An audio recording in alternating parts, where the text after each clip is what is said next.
A kú déédé àsìkò yìí. Kókó inú ìwé ìròyìn la mú wá fún yín láti inú àwọn ìwé ìròyìn ilé wa. Orúkọ tèmi ni Ọmọgbémisọ́lá ọmọ Alọ́gọ̀madẹ̀. Lánàá ni àjọ òṣìṣẹ́ Nigeria Labour Congress ṣe ìkìlọ̀ fún ìjọba àpapọ̀ lórí ìmọ̀ràn tí ilé ìfowópamọ́ àgbáyé gbà wípé kí ó ṣe àlékún owó jálá epo pẹtiró sí ọ̀tàdínlẹ́wàádínlẹ́gbẹ̀rin náírà ₦750 per litre.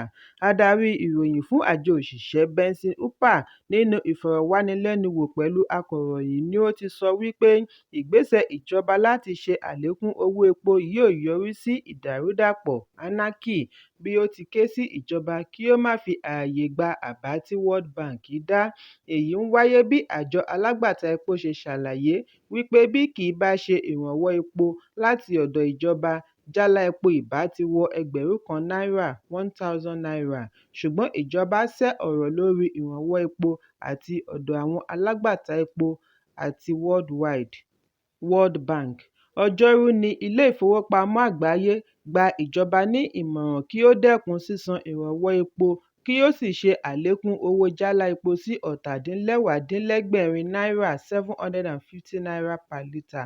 Wọ́n ní ó ṣeé ṣe kí ìjọba ṣì máa san ìrànwọ́ epo nítorí owó epo lágbàáyé kò hàn lára owó tí wọ́n ń ta jálá epo lórílẹ̀-èdè. Ìdí nìyí tí ó fi dá a lábàá kí ìjọba ṣe àlékún epo sí ₦750 per litre yàtọ̀ sí ₦620 per litre sí ₦650 per litre tí wọ́n ń tà á lọ́wọ́lọ́wọ́. Aṣojú World Bank lórílẹ̀-èdè Nàìjíríà Alex Sennett ni ó sọ eléyìí níbi àgbékalẹ̀ ọ̀rọ̀ rẹ̀ lórí ìdàgbàsókè orílẹ̀-èdè fún ti oṣù Kejìlá ọdún 2023 tí ó wáyé ní ìlú Àbújá. Nígbà tí ó ń fèsì ní adarí ìròyìn àjọ òṣìṣẹ́ ṣe àpèjúwe World Bank gẹ́gẹ́ bí iléeṣẹ́ tí kò bìkítà nípa ìgbáyégbádùn ọmọ orílẹ̀-èdè. Ó ní ràbàràbà àlékún ti tẹ́lẹ̀ kò tíì kúrò nílẹ̀, wọ́n tún ń dábàá àlékún mìíràn. Wọ́n kàn fẹ́ dúró sí ilẹ̀ òkèèrè máa da àwọn adarí wa ríboríbo bí ọmọ ọ̀dọ̀. Ó ní owó tí wọ́n ń ta jálá epo lọ́wọ́lọ́wọ́ báyìí ti ba ọrọ̀ ajé orílẹ̀-èdè jẹ́ láì wo owó oṣù tó kéré jù fún àwọn òṣìṣẹ́. Upah ní owó oṣù òṣìṣẹ́ tó kéré jù lórílẹ̀-èdè ní náírà 30,000 nígbà tí owó oṣù òṣìṣẹ́ tí wọ́n níbi tí wọ́n ti ń ṣòfin jẹ́ mílíọ̀nù kan àbọ̀ náírà ₦1.5 million. Fún ìdí èyí, bí ìjọba bá mọ ohun tí ó dára kí wọ́n yẹra kúrò nínú àbá World Bank, ṣùgbọ́n kí wọ́n tẹ̀síwájú àti máa gbógun ti ìwà ìbàjẹ́ ní ẹ̀ka ọrọ̀ epo. Bákan náà, kí wọ́n ṣe àdínkù sí owó tí wọ́n fi ń ṣèjọba. Níbi ìfọ̀rọ̀wánilẹ́nuwò lórí ẹ̀rọ amóhùnmáwòrán Channels ni Mínísítà fún Ìròyìn àti Ìdánilẹ́kọ̀ọ́ Mohammed Idris ti sọ wípé Ààrẹ Bọ́lá Tinubu ti sọ gbangba ní ọjọ́ àkọ́kọ́ rẹ̀ lórí oyè wípé ìjọba rẹ̀ kò lágbára àti máa san ìrànwọ́ epo. Ó ní yíyọ ìrànwọ́ epo ti ṣe àlékún sí owó tó ń wọlé sí àpò ìjọba. Idris tẹnumọ́ wípé ìrànwọ́ epo ti lọ ó sì ti lọ nìyẹn bí ó tilẹ̀ jẹ́ wípé ìjọba ń dá ọgbọ́n láti lè mú nǹkan rọrùn, síbẹ̀ ìrànwọ́ ti lọ. Ẹ̀kúnrẹ́rẹ́ ìròyìn yìí wà nínú ìwé ìròyìn Punch tó jáde lónìí. Àwọn olùgbé kan ní ìpínlẹ̀ Èkó ti ké gbàjarè lórí ẹ̀sùn ajínigbé tí ó ń wáyé ní ìpínlẹ̀ Èkó lẹ́nu ọjọ́ mẹ́ta yìí. Ìròyìn jábọ̀ wípé ìṣẹ̀lẹ̀ yìí wọ́pọ̀ ní àwọn ìjọba ìbílẹ̀ bíi Àlímọ̀ṣọ́ àti Àmúwò-Ọ̀dọ̀fin. Wọ́n ní àwọn ọlọ́rọ̀ ní àwọn ajínigbé yìí ní àfojúsùn fún. Ìwádìí jẹ́ kó di mímọ̀ wípé nínú oṣù kẹjọ ni wọ́n ti ń ṣe àpẹẹrẹ ìwà ọ̀daràn yìí.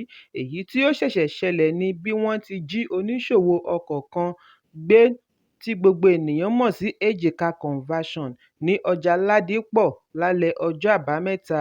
Wọ́n ní Ejike ń ṣe àyẹ̀wò àwọn ọjà tuntun tí ó ṣẹ̀ṣẹ̀ kó wọlé láti òkè òkun láàárín aago 12 òru níwájú ilé ìkẹ́rùsí rẹ̀ ni àwọn ọkùnrin tí ó dìhámọ́ra ogun ṣe ìkọlù sí òun pẹ̀lú àwọn òṣìṣẹ́ rẹ̀. bí àwọn òṣìṣẹ́ rẹ̀ ṣe gbọ́ ìró ìbọn ni wọ́n sá àsálà fún ẹ̀mí wọn, ṣùgbọ́n Ejike kò ní irúfẹ́ àǹfààní bẹ́ẹ̀. Wọ́n kọlù ú bí wọ́n ti wọ́ ọ wọ inú ọkọ̀ tí wọ́n sì gbé e lọ. Oníṣòwò kan láàrin ọjà tí kò fẹ́ dárúkọ ara rẹ̀ ni ó fi tó akọ̀ròyìn létí lánàá. Ó ní ìyàlẹ́nu ńlá ni ó jẹ́ fún gbogbo èrò ọjà. Ó ní aago 6 ni àwọn ń palẹ̀mọ́ nínú ọjà. Ejike wà nílé ìkẹ́rùsí láti lọ mójútó ọjà tí wọ́n ṣẹ̀ṣẹ̀ bá a kó dé láti orílẹ̀-èdè China lóru ni àwọn ajínigbé ráwọ́ tó o. Ẹlòmíràn nínú ọjà náà fìdí ìṣẹ̀lẹ̀ yìí múlẹ̀. Ó ní àwọn ajínigbé ti ń bá ẹbí sọ̀rọ̀, wọ́n ti ń béèrè fún $500 mílíọ̀nù (500 million naira) owó ìdásílẹ̀. Onítọ̀hún yìí tẹ̀síwájú wípé ẹbí àti ajínigbé ṣì ń dúnàádúrà lọ́wọ́, ṣùgbọ́n wọn kò tíì fi orí rẹ̀ tì síbì kan. Ó fi kún un wípé wọ́n ti fi ìṣẹ̀lẹ̀ náà tó ọlọ́pàá létí. Bákan náà ni a gbọ́ wípé àwọn ajínigbé jí oníṣòwò mìíràn gbé ní ìbẹ̀rẹ̀ oṣù yìí ní agbègbè Àgọ́ Palace tí wọ́n sì ń béèrè fún $500 mílíọ̀nù (500 million naira). Irúfẹ́ ìṣẹ̀lẹ̀ bẹ́ẹ̀ wáyé ní Governors Road, Ìkọ̀tún, Gowon Estate ní Ẹgbẹ́dá àti àwọn agbègbè mìíràn lábẹ́ ìjọba ìbílẹ̀ Àlímọ̀ṣọ́, tí àwọn tí wọ́n jí gbé sì ń san owó ribiribi kí wọ́n tó rí ìdáǹdè. Ìròyìn jábọ̀ wípé ọjọ́ 1 oṣù Kejìlá ni àwọn ajínigbé jí Miracle Adéretí ọmọ ọdún 13 gbé nígbà tí ó ń bọ̀ láti ilé-ìwé. Bàbá rẹ̀ Ṣẹ́gun Adérelé nígbà tí ó ń kérora lórí ìṣẹ̀lẹ̀ yìí sọ wípé àwọn ajínigbé ń sọ fún òun wípé gẹ́gẹ́ bí olóṣèlú ó yẹ kí òun ní owó tó tó owó láti fi gba ọmọ rẹ̀ sílẹ̀. Bẹ́ẹ̀ ni àwọn ajínigbé ṣe ìkìlọ̀ wípé òun kò gbọdọ̀ ṣe àfisùn sí ọ̀dọ̀ ọlọ́pàá. Ẹnìkan ní iléeṣẹ́ ọlọ́pàá sọ fún akọ̀ròyìn wípé ìwọ̀nba ènìyàn ni ó máa ń ṣe àfisùn ìṣẹ̀lẹ̀ ajínigbé sí àgọ́ ọlọ́pàá. Nígbà tí wọ́n kàn sí alukoro ọlọ́pàá ìpínlẹ̀ Benjamin Hundeyin, ó ní òun á ṣe ìwádìí kí òun tó lè fìdí ọ̀rọ̀ yìí múlẹ̀, ṣùgbọ́n títí di àsìkò ìkóròyìn yìí jọ kò tíì kàn sí akọ̀ròyìn padà. Ẹ̀kúnrẹ́rẹ́ ìròyìn yìí wà nínú ìwé ìròyìn Punch tó jáde lónìí. Gómìnà ìjẹta fún ìpínlẹ̀ Anambra, Dókítà Chukwuemeka Ezeife ti di olóògbé. Àtẹ̀jáde láti ọ̀dọ̀ aṣojú ẹbí Olóyè Rob Ezeife ni ó ṣàlàyé wípé olóògbé kú sí Federal Medical Center ìlú Àbújá lánàá láàrin aago 6 ìrọ̀lẹ́. Ezeife jẹ́ gómìnà ìpínlẹ̀ Anambra láàrin oṣù kìíní ọdún 1992 sí oṣù kọkànlá ọdún 1993. Bákan náà ni ó ti fi ìgbà kan rí jẹ́ Permanent Secretary fún ìjọba àpapọ̀, olùbádámọ̀ràn lórí òṣèlú fún ààrẹ àti olùdíje du ipò ààrẹ. Ẹ̀kúnrẹ́rẹ́ ìròyìn yìí wà nínú ìwé ìròyìn Vanguard tó jáde lónìí.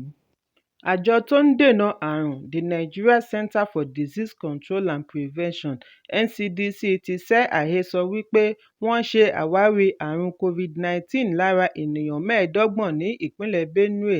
Nígbà tí ó ń fèsì, adarí gbogbogbò fún àjọ NCDC, Dókítà Ìfẹ́dayọ̀ Adétifá sọ wípé àṣìgbọ́ pátápátá gbáà ni èyí jẹ́, kí ará ìlú má bá wọn lọ́wọ́ nínú ìròyìn ẹlẹ́jẹ̀ tí ó lè dá ìbẹ̀rùbojo sílẹ̀ lórílẹ̀-èdè.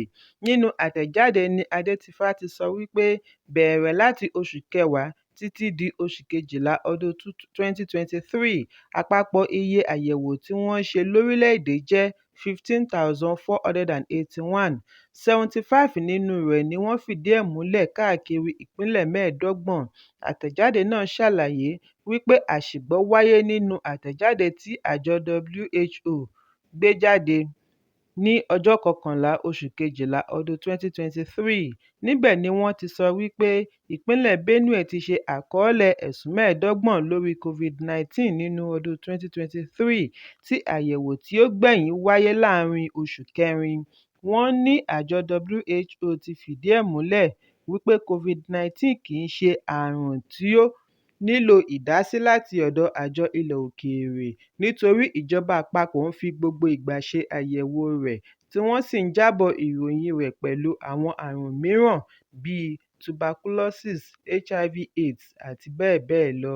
Ẹ̀kúnrẹ́rẹ́ ìròyìn yìí wà nínú ìwé ìròyìn Vanguard tó jáde lónìí. Àjọ ọ̀tẹlẹ̀múyẹ́ Department of State Services (DSS) ti ṣe ìdáwọ́kò fún olùdíje du ipò ààrẹ lábẹ́ òṣèlú African Action Congress (AAC) nínú ìbò ọdún yìí, Omoyele Sowore, láti wọlé sínú ọgbà ilé-ẹjọ́ tó ga jùlọ, the Supreme Court, láti lè ṣojúntòsí ìdájọ́ adarí àjọ ajìjàǹgbara fún ilẹ̀ Biafra (IPOB) Nnamdi Kanu. Wọ́n ní bí àjọ ọ̀tẹlẹ̀múyẹ́ DSS ṣe kófìrí ọkọ̀ Sowore lọ́ọ̀ọ́kán ni wọ́n ti sọ wípé kò sáyè láti wọlé.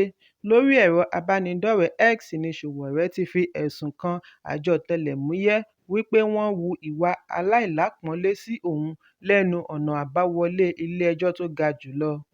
Gẹ́gẹ́ bí Sowore ṣe ṣàlàyé, ó ní láti ọ̀ọ́kán ni àjọ ọ̀tẹlẹ̀múyẹ́ ti ń pariwo "kò sí ààyè fún Sowore", "no access for Sowore".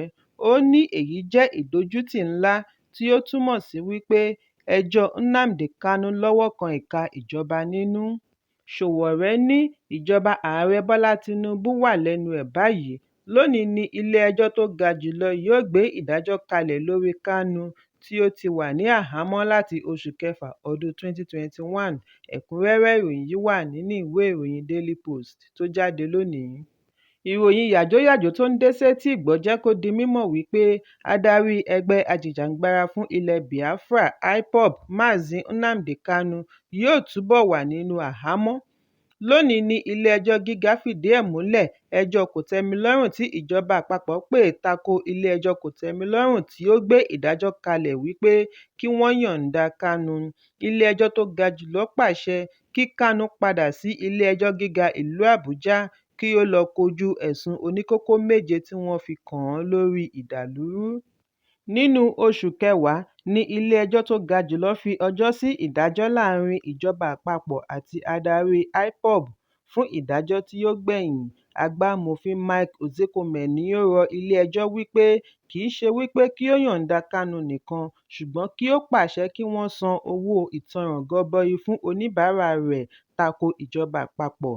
Nígbà tí ó ń ṣe àwáwí, agbẹjọ́rò ìjọba àpapọ̀ Tijani Gazali rọ ilé-ẹjọ́ kí ó ṣe ìmúdúró ẹ̀sùn àríyànjiyàn tí ó pè ní ọjọ́ 3 oṣù karùn-ún ọdún 2023.